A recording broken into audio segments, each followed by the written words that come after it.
Thank you very much, Mary. And indeed, I had the privilege of knowing and being very friendly with Mary Cummins. She was great fun, but she was also a woman who kind of followed the spirit of feel the fear and do it. And I have to say that's always been my own approach to politics. Women candidates, by and large, had a good election. The gender quota for candidates, I think, worked as intended, and we now have more women TDs than ever before. But you wouldn't think that from observing the comings and goings of the past 6 weeks. The women TDs are really not having much of a role in the protracted post-election phase. I recall Enda Kenny saying that he wanted to see a cabinet split 50-50 between men and women. I'm not sure if that was an election promise or comment, but maybe Hildegard will enlighten us on that as regards Fine Gael.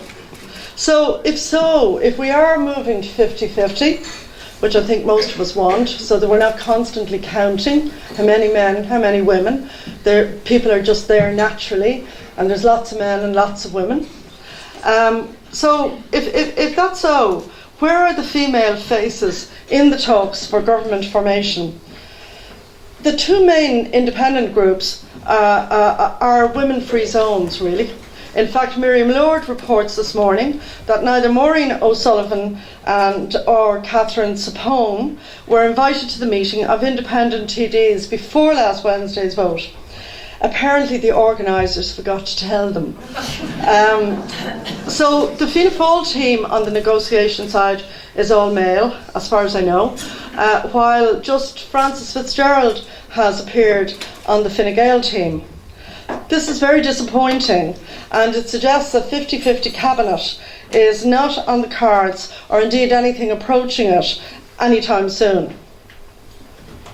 I hesitate really to talk about social media, and I listened in to some of the session last night. But talking about social media and the avalanche of junk and hate it continues to generate, I personally kept away from social media during the election, as even the smallest intervention on my part produced a wave of pure hate and unbridled misogyny. I noticed a post-election comment from Harry McGee in the Irish Times that some of the hate directed at me personally on the subject of my being adopted could merit action under incitement to hate laws. I was by no means the sole object of this venom, or indeed was I the recipient of the worst of the venom. Some male candidates got their share, but I think women candidates were the main victims.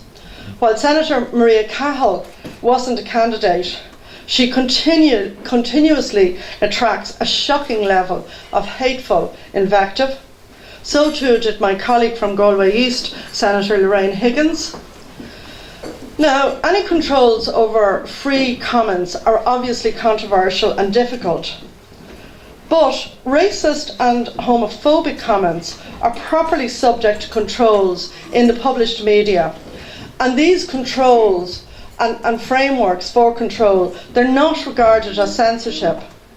There are domestic and international laws that require manufacturers of cars or other products to take full regard for public and consumer safety, with huge penalties for any failures.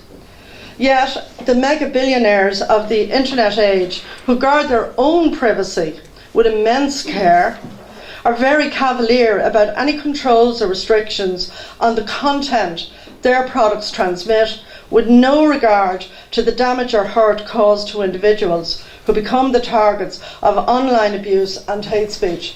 And my real concern, to be honest, is if this is what adults, are receiving, and adult women are receiving in particular, what's the story in terms of a young teenage woman and how she may be commented on by friends? I think as a society, that's something we need to think about. The Guardian newspaper is currently running a discussion called The Web We Want, to explore online abuse.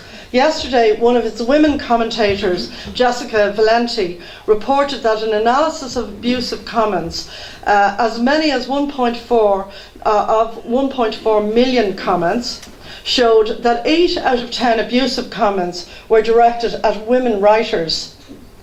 One of the paper's regular left-wing columnists, Owen Jones, wrote of women he knows who decline TV interviews because they would inevitably attract demeaning comments on their appearance. So he asks, are women to be purged from the media by obsessive misogynistic tirades? The Late Late Show had one item that I personally found deeply offensive and in poor taste. That show invited a UK psychologist to do a Freudian analysis of the 4 main leaders by studying their physical gestures during the debates. I didn't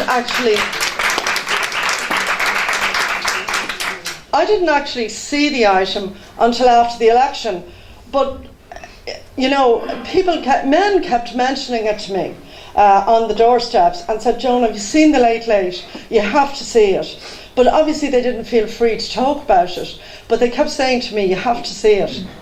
And I have to say, I was pretty surprised by it, because the analyst made some remarks about my lip gestures, not my hands, and saw in them some kind of reaction to early childhood rejection. A comment obviously deeply offensive to someone who didn't know their birth family or a birth mother. Now, RTE seemed to find the whole episode, somewhat hilarious, and while the host, Ryan Tubridy, demurred slightly, he seemed to find the idea amusing too.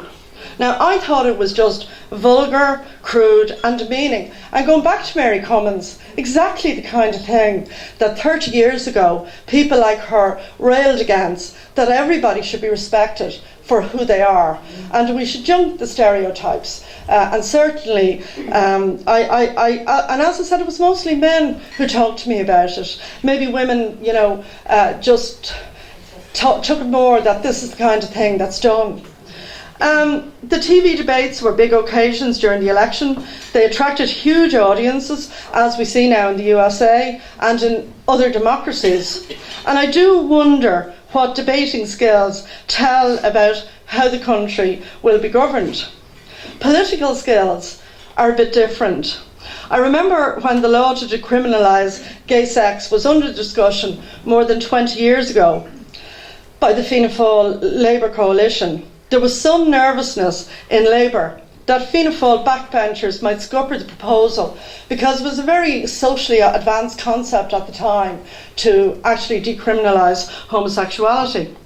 And I remember talking to Dick Spring about it. He had no qualms. Maura Geoghegan-Quinn was the responsible minister, and Dick was completely confident that she had the right mix of skills to win the vote. And of course she did. But I don't think she did it by a kind of Socratic debate in the Fianna Fáil party rooms. Maura was a lot more robust than that, and is a lot more robust than that. Government works by patient negotiations, by memos, by discussions with civil servants and with advocacy and civil society organisations, by persuasion, and even by deals and horse trading. The TV debates, they don't really give viewers a clue as to how parties would react to the stalemate that we are currently experiencing. Personally, I think the one-on-one interviews with Miriam, with Sean O'Rourke, with Pat Kenny are much better. They're much better forum in which to extract those ideas and get people to talk about them, or not talk about them if that's their position. But they could never command the media attention of the big TV events. I also want to make some comments about politics. Some of you, or a lot of you, might have seen the Spielberg film about Lincoln, and in it one of Lincoln's allies is arguing for a more radical policy than an anti-slavery amendment. Lincoln remarks that a compass will point you to your true north, but the compass doesn't tell you anything about the swamps and the chasms and the raging rivers that lie between your position and getting to your true north. So if you plunge ahead regardless of the obstacles, you may just sink in a swamp. in that case, what's the value or what's the use of knowing true north? And this is where politics comes in. Politics is a space where you learn to navigate the barriers that stand in the way of achieving your purposes, and that space does involve compromise, delays, and deals that can, and they do, offend, and sometimes even shock the observer. A New York Times columnist, David Brooks, observed recently the growing influence of various anti-politics factions. These factions want outsiders to sweep away the establishment, the caste, the elite, or whatever other pejorative noun that takes your fancy. And he says they offer perpetual harangues, bluster and aggression as substitutes for analysis, and sneer with disdain at any kind of measured response. They denounce compromise, deal-making, and all the traditional arts of politics as corrupt and treacherous, as if past progress never involved these dark arts. So I wonder where this is going to lead. I'm in favour of the strictest laws and rules with harsh penalties to prevent corruption or influence peddling. The outgoing government, for instance, we passed numerous laws on freedom of information, lobbying, whistleblower protection. But all of these, or none of these, gel together as a programme of political reforms. But politics as a profession is an honourable one, and women should not balk from full participation in it, as long as you brace yourself for the deep-rooted antipathy to women who seek a leading role. And the same is possibly true in terms of media management, and we'll hear about that, I'm sure, as well now. I would strongly suggest do read Julia Gillard's book on her experience of misogyny in Australian politics and be prepared for similar attitudes. A British academic, Bernard Crick, wrote a book called In Defence of Politics, and I had a look at it before coming down here. Politics, says Crick, is a way of ruling divided societies without undue violence. And we do live in Ireland and in most societies in a divided society, divided by wealth, class, culture, social attitudes, and indeed gender. There's lots of differences in every society. Yesterday I was at a school in my own constituency which has pupils from no less than 60 different countries. And that's commonplace in the constituency I represent in Dublin West. So the result of that is a big, diverse society, a melting pot that's difficult to govern at the best of times, but it's especially difficult when the economic situation is very harsh for a lot of people. So there are essentially two ways of getting things done in such a society: politics or coercion. In many ways, the Troika exercised a coercion role in the early years of the outgoing government, as they held, and they really did, held control of the purse strings. Now they still exercise a supervisory role that cannot be entirely ignored. But we are now back to politics.